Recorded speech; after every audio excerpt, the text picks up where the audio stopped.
Olá, de Brasília, capital do Brasil, iniciando mais um Ponto Certo.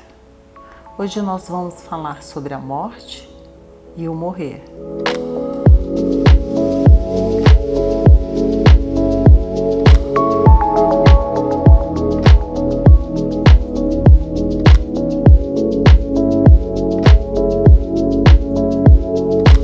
Quem vai conversar conosco essa noite é o Dr. Fernando Eric Damasceno. Já foi secretário adjunto de Saúde do Distrito Federal e é professor universitário e médico da família. Muito obrigado por ter aceitado o nosso convite, Dr. Fernando Eric. Muito obrigado, doutora Érica. Para mim é uma felicidade e uma oportunidade estar aqui falando sobre um tema que eu gosto muito, estudo muito e eu acho que é um tema da nossa vida. Pois é, né? A gente vai falar aqui da morte e falar da morte de uma forma a quebrar tabus, né? Não é de uma forma religiosa, é de uma forma científica, porque a morte faz parte da nossa vida. E fazendo parte da nossa vida, eu acho que é importante a gente conversar com isso, principalmente quando a gente se depara com alguém que nós amamos, alguém da nossa família, ou até mesmo nós mesmos, acometidos de uma doença que está ali caminhando para a morte. Sim. Logo depois que eu formei em medicina, uma das minhas primeiras experiências profissionais foi como médico do SAMU. E a morte é um cotidiano do profissional da emergência. E isso me fez estudar mais, me interessar mais para como se comportar e como noticiar as eventualidades que a gente enfrentava no serviço de urgência e emergência. E depois, como médico de família e comunidade, a morte ela aparece como um ciclo de vida, né? Ela aparece no cuidado paliativo, ela aparece na necessidade da gente entender que é parte da vida, de fato, a morte e o morrer. Essa experiência de estar ali, num salvamento, e naquele salvamento, por mais que se aplique técnicas, que se aplique ali todos os recursos que a medicina tem naquele momento para ressuscitar aquela pessoa e ver o falecimento. Como é que isso chega para a equipe que está ali trabalhando? Bom, sempre há um sentimento de fracasso diante da morte. Isso precisa ser muito bem trabalhado, isso precisa ser muito bem construído com a equipe e dentro de nós mesmos para entender que é um fenômeno que vai acontecer, que é parte da sua profissão, parte do seu dia a dia e parte da nossa responsabilidade é perceber que esse cotidiano profissional que se repete, que entra numa rotina, muitas vezes serão os piores dias das pessoas.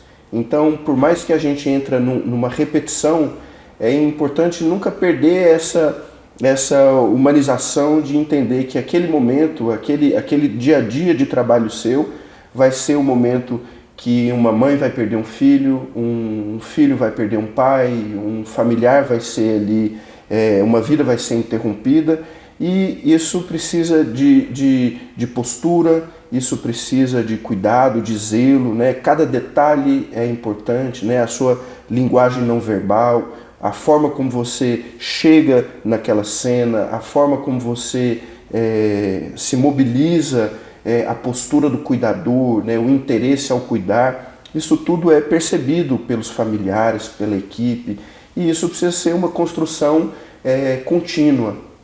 E como falar isso para a família? Me fala aí. Bom, o que eu percebo é que quando você chega numa cena ou quando você vai atender uma pessoa, esse talvez seja um dos momentos de maior fragilidade da pessoa.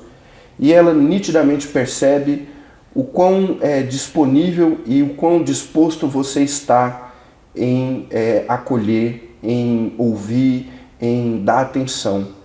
Então eu acho que assim, a notícia, lá no fim do processo, ela é uma equação que vem sendo construída e que você precisa estar atento desde os primeiros sinais, da forma como você se comporta, da forma como você se preocupa, da forma como você, talvez no meio do procedimento, sinaliza que as chances estão diminuindo, né? Hoje eu vejo que uma das principais habilidades do profissional da saúde, né, e de tantos outros profissionais, é a comunicação do risco.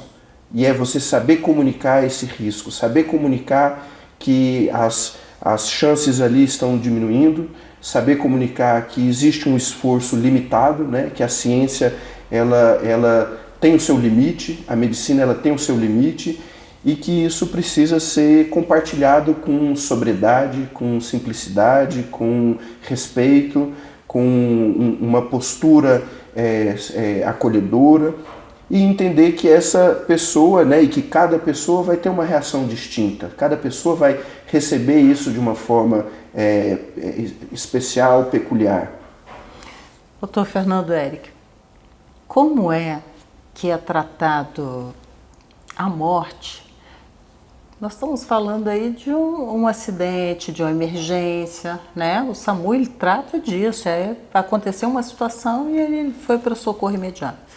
E quando nós vamos nos deparar com a morte, que é aquele paciente que já está ali internado, que ele já vem ou com uma comorbidade há muito tempo se desenvolvendo, ou como, né? O envelhecer. Como lidar com este paciente e com esses familiares diante do anúncio dessa morte? Bom, eu acho que aí está a diferença da gente entender o que é a morte e o que é o morrer. Eu acho que esse é o ponto, né? Eu acho que a morte, ela é complexa, vários filósofos abordaram a morte de uma forma complexa, e eu acho que é um assunto que ele precisa ser discutido, né? Eu acho que a grande questão é enfrentar com naturalidade o fato de que isso é algo que nos coloca, né, como Ariano Suassuna falava, nos coloca todos num único só rebanho, que estamos fadados à morte. E eu acho que o morrer, como é o caso da pergunta, eu acho que a grande questão é a questão da dignidade, né? Eu acho que não é vida a qualquer custo, eu acho que é dignidade a qualquer custo. E nesse processo de envelhecimento, nesse processo de caminhar para um despreendimento, eu acho que o grande foco tem que ser na dignidade humana, naquela percepção da autonomia, do prazer da alimentação, do prazer das funções mais básicas. E eu acho que esse é o ponto. Assim, eu trabalhei no hospital de apoio, que é um hospital de cuidados paliativos, e foi uma experiência que mudou muito a minha percepção de vida, embora tenha sido uma experiência curta, mas o acompanhar da finitude, né, e enxergar a finitude de forma científica, de forma mais sóbria, me trouxe muito esse apego à dignidade, né? Me tirou aquela coisa daquele esforço que tem muito na emergência da vida a qualquer custo, né? A gente tem que trazer a vida, a gente tem que reanimar, até os procedimentos chamam ressuscitação cardiopulmonar. Então essa questão, quando se depara com uma pessoa que antes tinha autonomia para fazer o seu café, antes tinha autonomia para se higienizar sozinha, antes tinha mobilidade, e ela vai perdendo essas funções. E o que fica muitas vezes para a família é apego, é memória, e muitas vezes a gente deixa de ver a dignidade dessa pessoa, o ser humano que está ali, né? E que precisa desse envelhecimento muitas vezes para entender que existe a proximidade da finitude. É muito importante a gente debater esse tema, porque a morte ela está inserida na vida. Não existiria vida se não tivesse morte, porque o crescer, a gente vê isso, né? Uma planta, ela cresce, germina, vai dar os frutos e vai ter um momento que ela vai morrer. E assim vai toda a natureza. Por que que o homem não, né, seria diferente esse caminhar? Eu não gostaria de entrar aqui num conflito com religiões, mas eu gostaria de conversar muito a respeito, quebrando esse tabu do que é a morte. E esse ponto que o senhor falou da dignidade da pessoa humana, isso é muito importante.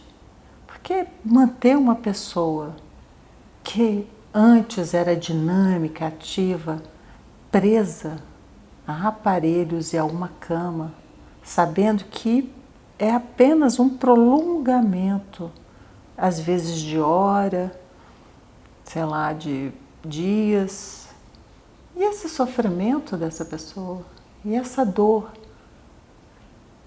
para você poder apenas dizer que está ali vivo. Será que está vivo mesmo? É justamente isso, né? É a vida a qualquer custo, independente de, assim, da vida ser às vezes um aparelho conectado e o pulmão já não funciona e a máquina assume, a vida precisa de inúmeros medicamentos e aquilo não faz sentido mais, né? Eu acho que esse é algo que nos coloca, inclusive, para racionalizar esforços, né? Inclusive para conscientizar os familiares da real situação que está acontecendo. E uma das coisas que você colocou que é fundamental é trazer para o espaço de diálogo, trazer para a família, trazer para a educação infantil o tema a morte, né? Para desmistificar e trazer com sobriedade, né? Uma das coisas que mais me ajudou nesse processo de entendimento do que eu estava fazendo foi a filosofia, né? Então, Nietzsche falava uma frase que para mim é fantástica, que fala que a arte nos ajuda, nos impede de morrer da verdade. Então eu acho que, e Sêneca, que é um grande filósofo que escreve um livro que chama Sobre a Brevidade da Vida, e ele traz o quanto somos frágeis, o quanto a vida é breve e o quanto falar sobre a morte e o morrer nos traz a vida, nos faz refletir, então, o que é a vida, né? O que importa, o que realmente é essencial. Que vida é essa, né? Que custo vida é essa? esse? Que custo é esse? O custo de ver um ente querido sentindo dor. Eu tenho assim, eu trabalhei muito isso com os meus filhos. A educação que eu dei para eles, a morte sempre esteve incluída como parte da vida, porque é dessa forma que eu consigo encarar que a existência ela vai ter uma finitude, que isso é natural. Nós ninguém quer morrer que está vivo, né? Acho que até o suicida, eu acho que o próprio suicida, ele é levado a essa motivação do suicídio não porque ele não queira mais a vida, é porque a tristeza se apossou dele, enfim, o desespero, o desânimo, mas eu acho que não a falta da vida. Eu acho que nem o suicida, ele também quer perder a vida. E é importante a gente poder falar de forma clara, porque às vezes quem nos assiste agora pode estar como pessoa que neste momento esteja internada, e você sabe que ao findar da vida, e por que não tornar esses últimos instantes de forma a ser prazerosa para aquela pessoa, que sem procedimentos tão invasivos, né? Que às vezes você vai fazer, mas não vai curar. E às vezes também não vai alterar o desfecho, né? Não vai alterar a qualidade da vida, não vai alterar a capacidade de encontrar ali um melhor momento, né? O Platão falava que filosofar é aprender a morrer. Então eu acho que viver bem é uma forma de aprender a morrer, né? Quando você se depara, e muito da nossa cultura judaico-cristã, que a morte ela é o prenúncio de um julgamento, e que vem muita culpa e que vem muita incerteza e na nossa cultura a gente é pouco doutrinado a lidar bem com a incerteza, né? A gente sempre tem essa perspectiva de ter o chão firme, de saber para onde vai, de ter um norte claro para onde ir, e que muitas vezes isso fica confuso, né? Isso fica difícil de identificar o que é a essência, né? O que é de fato o que realmente importa. E aí existe essa necessidade do resgate da simplicidade, né? De você perceber no que há de mais simples. A pessoa está se alimentando bem, a pessoa consegue se movimentar, ela está conseguindo interagir socialmente, ela está conseguindo se higienizar com autonomia. E são as coisas mais básicas, né? Mais simples, que são essenciais na finitude. E poder estar interagindo com quem ama, com a família, com os amigos, de alguma forma tendo um prazer na vida, né? Mas a gente estava conversando aqui um pouquinho antes de iniciar o programa e eu gostaria que você falasse aquela historinha que você falou aqui para mim, fazendo um paralelo aí entre o amor e a morte. Justamente, né? O estudo da morte a morte aparece no cinema, aparece na música, aparece na mitologia grega, e esse duelo entre Thanatos, que é o deus da morte, e Eros, ele é um duelo mitológico dos mais ricos para refletir de fato o quanto o amor e a morte são paradigmas presentes na vida, né? Como andam ali lado a lado, lado né? a lado, né? E talvez nada mais forte para você talvez resgatar o amor do que a morte, né? Você está ali diante de algo que limpa as pequenezas, né? E te traz pro essencial, e às vezes o essencial é você resgatar o amor, resgatar aquilo que é a memória daquela construção da vida, né? E você conseguir enxergar com leveza, né? Com tranquilidade, com naturalidade, e também entender que é natural o medo da morte, é natural o medo de morrer, é natural essa crença humana que temos e que carregamos, que inclusive nos predispõe ao coletivo, nos predispõe a viver em conjunto, como uma forma de se opor à solidão, né? Eu acho que Leloup traz o Jean-Yves Leloup, ele traz no seu livro os medos essenciais dos seres humanos: medo da crítica, medo da doença, medo da morte, e o medo essencial é o medo da solidão. É como se fosse um software instalado, original do ser humano, esse medo de ficar sozinho, né? Sozinho. Eu acho que talvez isso seja o mais temerário, que traga mais temor ali para quem, né, se vê diante da morte. Mas tem que se falar, tem que se conseguir identificar que isso é uma coisa natural na nossa vida. A gente não pode ter isso como tabu. Eu acho que quanto mais cedo se conversa a respeito, menos dor futura você vai ter, que seria com a frustração de não estar preparado, embora eu acho que ninguém se prepare para esse momento da morte. Eu acho que não, por mais que alguém fale, estou tentando me preparar, não se prepara não. Mas de alguma forma há uma aceitação natural de que ela é essencial para a continuidade da nossa vida. Para a continuidade que eu falo é dos nossos sucessores, nossos filhos, nossos netos.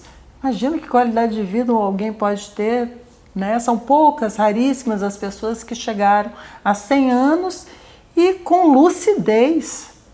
Porque chegar a 90, 100 anos e estar fechado confinado a uma cama, a uma maca, a fralda, a não conseguir mais se alimentar, isso não é vida. Para mim isso é terrível. Aí nesse caso eu prefiro a morte.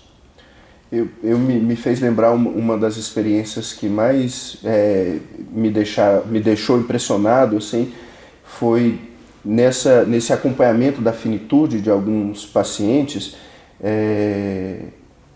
lá naqueles últimos dias, o que estava na mente, né? O que passava na mente daquelas pessoas. E um senhorzinho ficava repetindo assim: eu não devia ter gritado com a minha filha no dia do casamento dela. E aí vem aquelas coisas mais simples, assim, aquela coisa assim: eu devia ter dado mais atenção, eu não devia ter trabalhado tanto, eu devia ter me cuidado mais. Então são coisas muito simples que vão aparecendo, né? E algumas pessoas, né, e aí é uma equação complexa, né, e eu acho que não tem uma fórmula exata, elas falam: eu estou pronto, eu estou preparado, eu sinto que eu cumpri a minha história, eu não entendo muito o que vai vir ou o que está por vir, mas eu estou preparado. Eu prefiro isso do que toda essa dependência, toda essa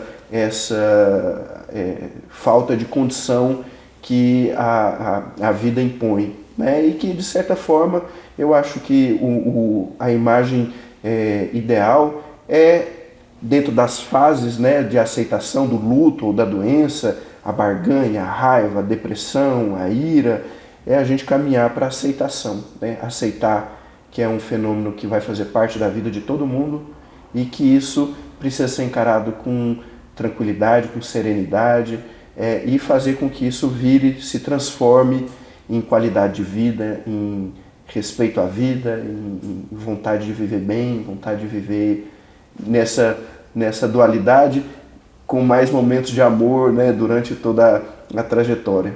Interessante você ter detectado isso daí nos pacientes, né? Que aquilo que é mais simples do dia a dia é que tinha mais importância. Doutor Fernando Eric, nós estamos chegando ao final do ponto certo. Eu agradeço muito, adorei essa conversa. Eu também. Sabe? Muito obrigado. Uma conversa muito boa. E você que está aí nos assistindo, gostou também? Espero que você tenha gostado. Vamos começar a pensar que o mais importante na vida é este momento agora.